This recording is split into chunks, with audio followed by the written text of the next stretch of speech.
Oi, seu Ananias. Oi. Tudo bom? Tudo bem. Será que o senhor podia me dar uma forcinha aqui, seu Ananias? Claro que sim. O que eu posso te ajudar? Bom, é o seguinte. Eu precisava de medalhas como essas aqui, ó. Só que eu precisava de muitas, porque é para premiar todos os vencedores das Olimpíadas que a gente está organizando lá no colégio. Sim. Tem muita gente participando em muitas categorias. Será que dava pra gente fazer? Bom, essa aqui é uma medalha que tem um desenho esculpido em alto relevo, bastante complexo. Entalhar essas medalhas uma a uma ia dar muito trabalho. Ah, claro. Eu duvido que fossem ficar todas iguaizinhas, né? Seria uma loucura. Justamente por isso que eu vim falar com o senhor, seu Ananias. Será que não tem um outro jeito da gente fazer? Bom, ficaria mais fácil e prático se a gente utilizasse um molde. Assim a gente poderia cunhar a quantidade que você precisa e ficariam todas iguaizinhas. Mas é claro, né, seu Ananias? Como é que eu não pensei nisso antes? Mas e o molde? Como é que a gente ia fazer?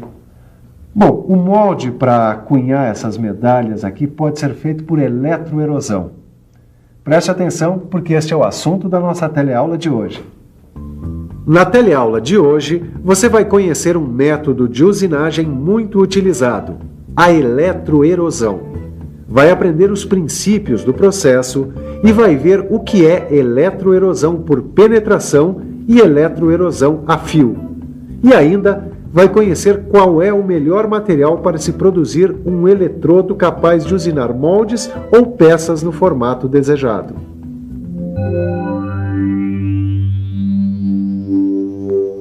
A eletroerosão é um processo que desintegra partículas metálicas por meio de descargas elétricas.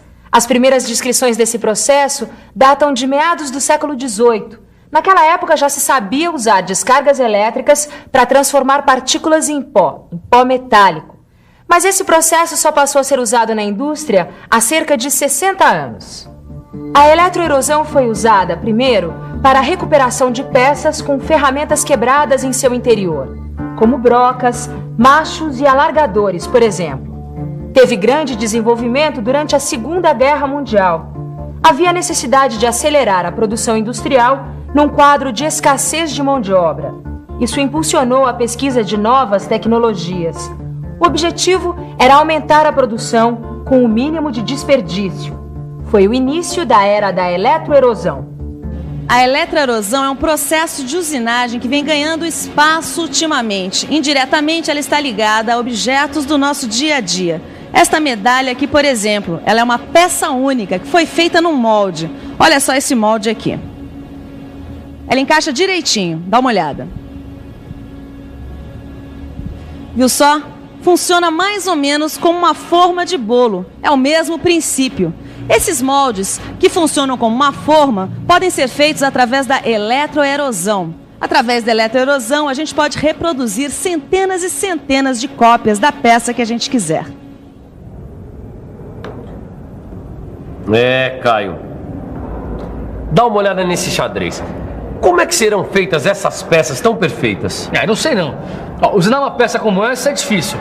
A fresadora até que faz essa usinagem, Tito, mas você já imaginou o trabalhão que daria e o tempo que não ia levar? Para chegar a essa superfície assim, com alta qualidade de definição, sem distorção e sem nenhuma alteração visual? É só usando um molde, né? Mas aí o problema ia ser outro, Tito. Como a gente ia conseguir um molde para peças de geometria tão complicada? Eu acho que a solução está na eletroerosão. É isso mesmo. Primeiro é preciso fazer os moldes das peças do xadrez. O melhor processo para isso é a eletroerosão. Foi feito um molde para cada peça, das mais simples às mais complicadas. Repare só nesse molde.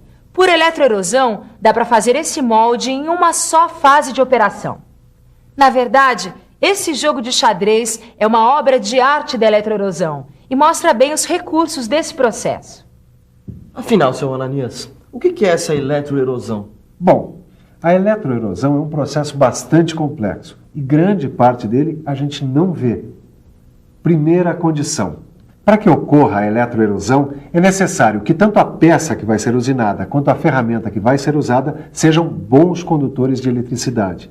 Isso porque a eletroerosão se baseia na remoção de material por descargas elétricas. Bom, isso é lógico, né, seu Ananias? Como é que a gente ia querer uma descarga elétrica se os dois materiais não fossem bons condutores de eletricidade? Isso. Bom, daí nós temos dois tipos de eletroerosão. Uma que utiliza um fio de latão ionizado, condutor de corrente elétrica que produz descargas elétricas responsáveis pela erosão do material. E por isso mesmo chama-se eletroerosão a fio.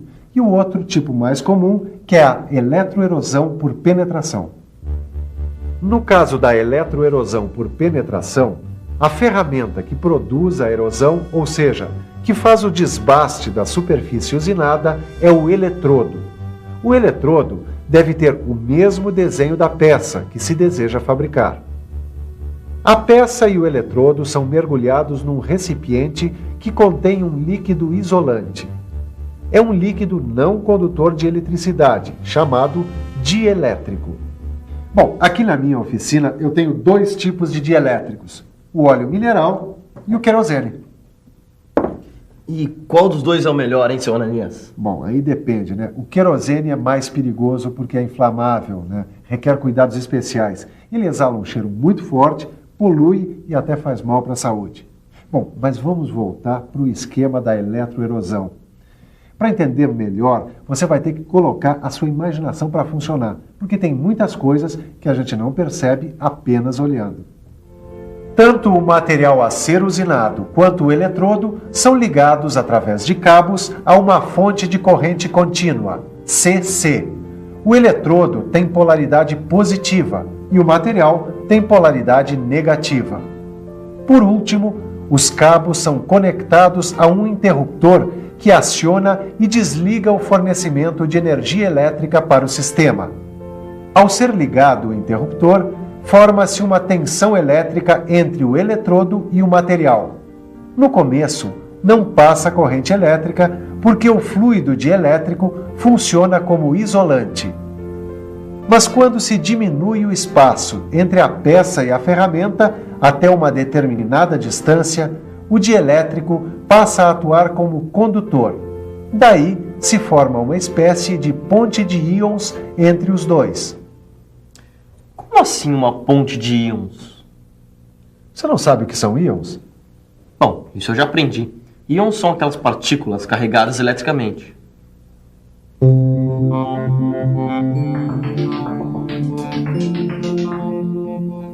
Bem, vamos por parte. Temos íons carregados positivamente, os cátions, e temos íons com cargas negativas, que são os ânions. Essas partículas, em contato num líquido condutor, estabelecem uma corrente.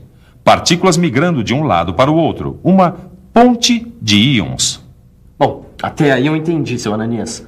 Mas como é que esse processo vai usinar a superfície da peça? Bom, vamos ter que imaginar um pouco mais, porque não é visível. Bem, depois que a peça e o eletrodo se aproximam até uma distância onde se forma a ponte de íons, produz-se uma centelha que aquece a superfície do material dentro do campo de descarga, fundindo aquela região da peça. Dependendo da intensidade da corrente aplicada, a temperatura ali pode variar de 2.500 a 50.000 graus Celsius. O processo de erosão ocorre simultaneamente na peça e no eletrodo.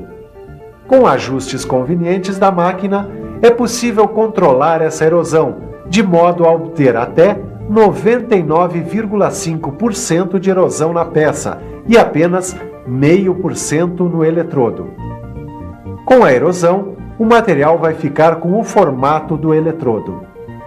Outro detalhe importante é a distância entre a peça e o eletrodo. A distância mínima na qual é produzida uma centelha é chamada de gap. Vem da palavra inglesa gap, que significa folga. Gap, na verdade, é o comprimento da centelha e depende da intensidade da corrente aplicada. O tamanho do gap pode determinar a rugosidade da superfície da peça. Com um gap alto, o tempo de usinagem é menor, portanto, a rugosidade é maior. Quando o gap é baixo, o tempo de usinagem é maior e a rugosidade da superfície da peça é menor. As partículas fundidas são desintegradas na forma de minúsculas esferas removidas do local. O líquido dielétrico ajuda nessa limpeza. Na região usinada fica uma pequena cratera. O eletrodo se afasta e é interrompido o fluxo da corrente. O ciclo recomeça com a reaproximação do eletrodo até a distância chamada gap, provocando nova descarga. Descargas sucessivas vão acontecendo ao longo de toda a superfície do eletrodo, até se obter na peça o perfil desejado.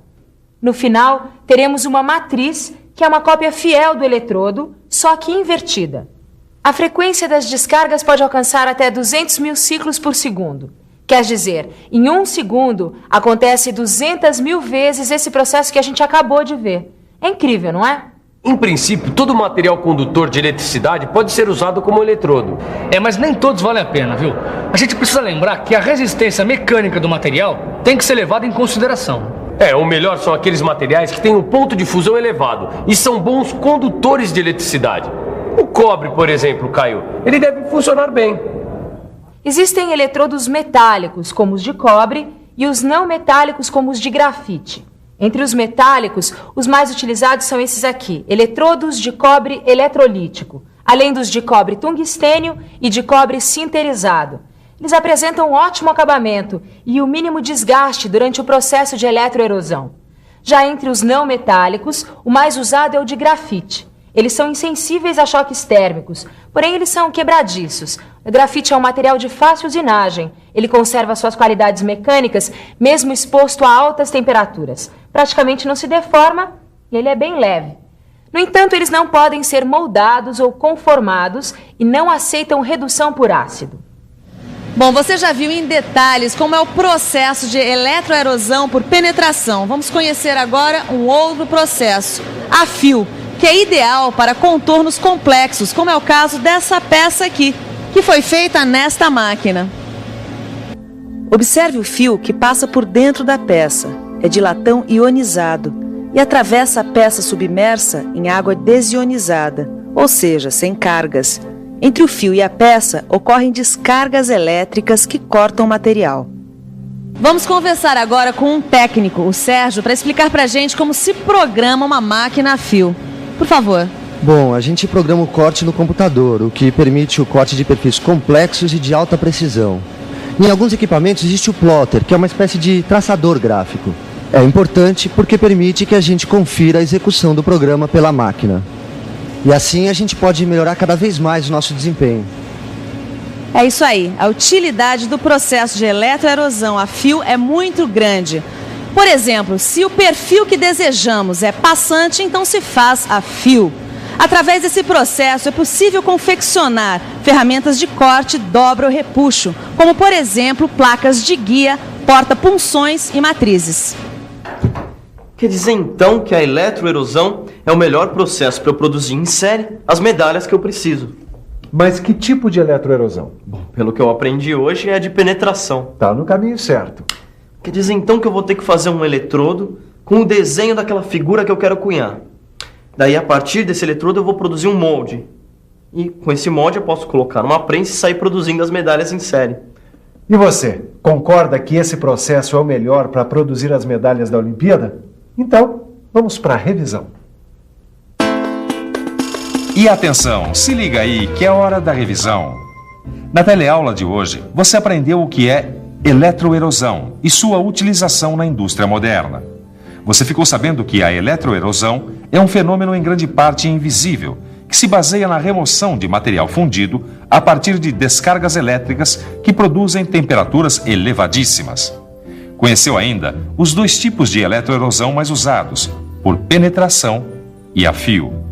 E viu vários tipos de eletrodos, de vários formatos e de vários materiais.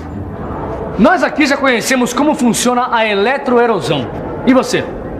Na próxima teleaula você vai conhecer mais um exemplo prático de usinagem por eletroerosão. Até a próxima. Tchau!